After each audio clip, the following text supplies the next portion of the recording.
Hey gals and guys, it's your host Phil Larson, and this is your motivational high five on prayer. Let's do this.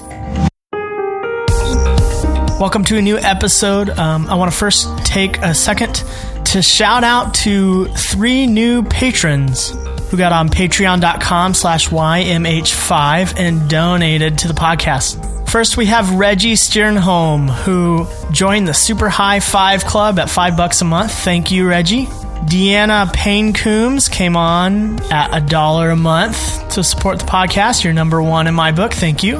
And Brian Gordon also joined the Super High Five Club. Brian is a distant cousin of mine, though ever since the podcast started, we've become like close brothers. And I'm truly grateful for family coming on to support the podcast. But I am even more grateful of the conversation and the relationship being built thanks to some of the things that the podcast has sparked conversationally between the two of us. And maybe it's doing that for you too. If the podcast is something you think someone will benefit from or could spark some conversation or some small group discussion, share it around. Let people know, if you can't support it monetarily, that's a way that you can support the podcast. Let people know.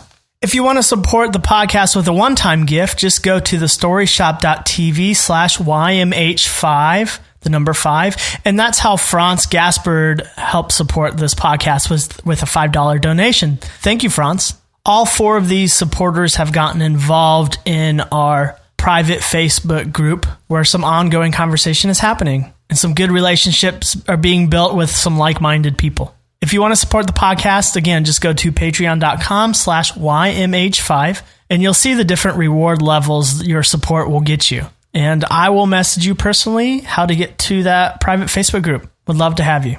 Today we are talking about prayer. And I understand that is a risk on spiritually related episodes and alienating those who either don't identify with spiritual practices or have been harmed by such practices.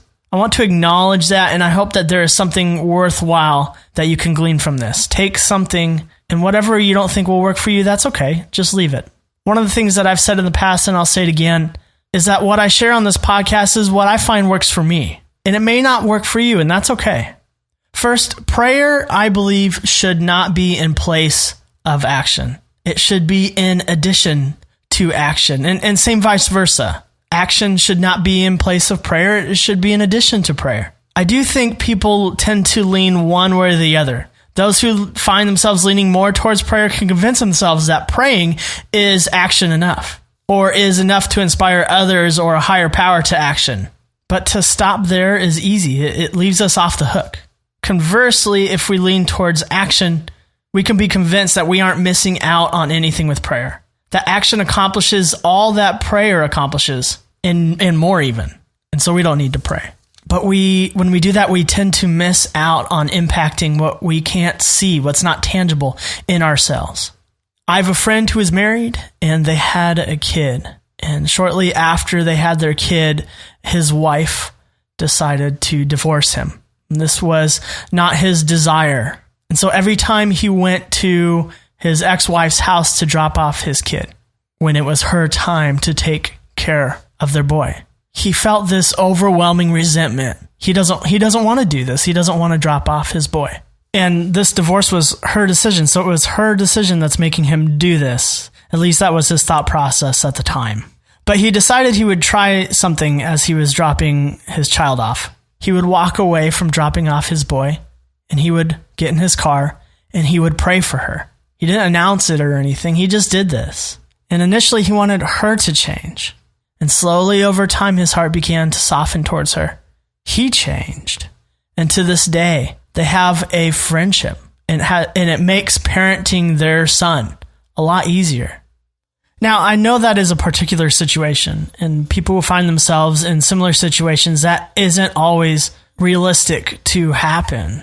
It may be not even healthy to keep a relationship with a particular person. Relationships are messy. But what I want to get at is, for me, prayer is more about changing me or my heart or my mindset than it is about changing others or another situation. Quite frankly, to do that, to change another situation, that ability, it goes beyond me. And if that's my motivation, prayer then becomes more transactional, like I were to pray to get something in return.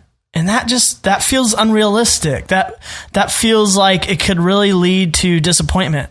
And at times, that sort of transactional prayer can be harmful, as it can seem manipulative. For example, if someone is doing something that you don't think is right, you let them know, followed by the phrase, "I'm praying for you," and prayer becomes manipulative. And I'm willing to guess, if prayer is transactional for you, prayer has become more of a monologue. It's a list of requests. The best prayer practice, I believe, remains personal, and it is more meditative in nature, which means less talking and more listening.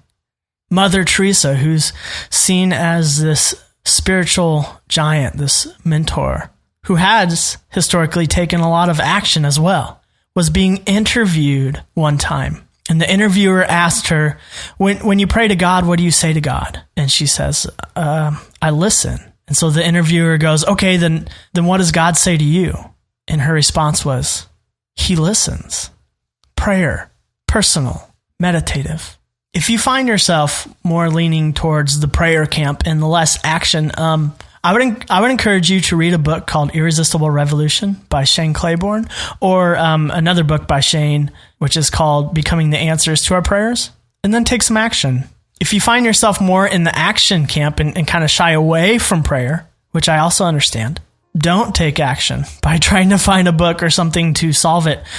Sit and pray. You may not know what to say. Oh, okay, that's okay. Good. Listen. What are you hearing?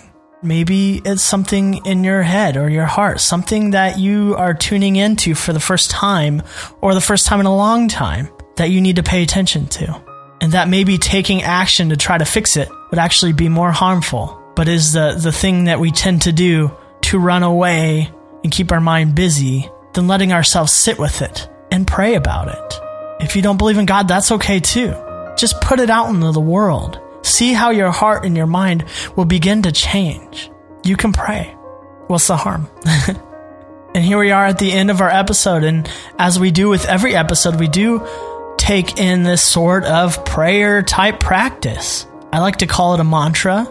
It is a little more meditative, but it is trying on a new positive affirmation or mantra or way of being or thinking. And we do this and we trust that there's science behind it, that we can rewire our brains. That if you believe in a higher power, maybe you believe that we were created this way for a reason. If not, life has a way of adapting and growing into something that's beneficial. And this is a way that has happened.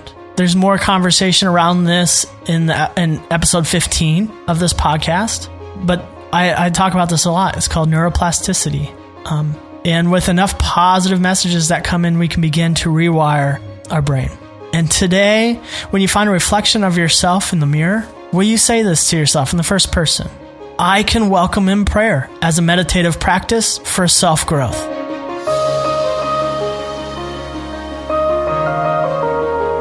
The wisest people I know, the people I want to model my life after, the people that inspire me and challenge me to grow, these people pray. And prayer sometimes is really, really hard for me. I would rather, at this point in my life, and I don't think I was always this way, but, I'm a changing being. But at this point in my life, I would rather do something than to sit with something. And like many of our episodes, we talk about moderation. We talk about balance. We talk about all things. And so I hope that you find a way to include prayer into your life. And I'd love to hear about it. You can tweet at me at Phil_Larson or send me an email at phil@thestoryshop.tv. What's the next step in your life? Is it involving others? There's opportunity with this podcast, and I would also encourage you to find others in your own life personally that you can connect to tangibly, in person, face to face. And are there people that can help hold you up, keep you accountable to adding prayer to your life? Ultimately, the path, the trajectory of your life, it begins and ends with you, the decisions that you make. It starts with you.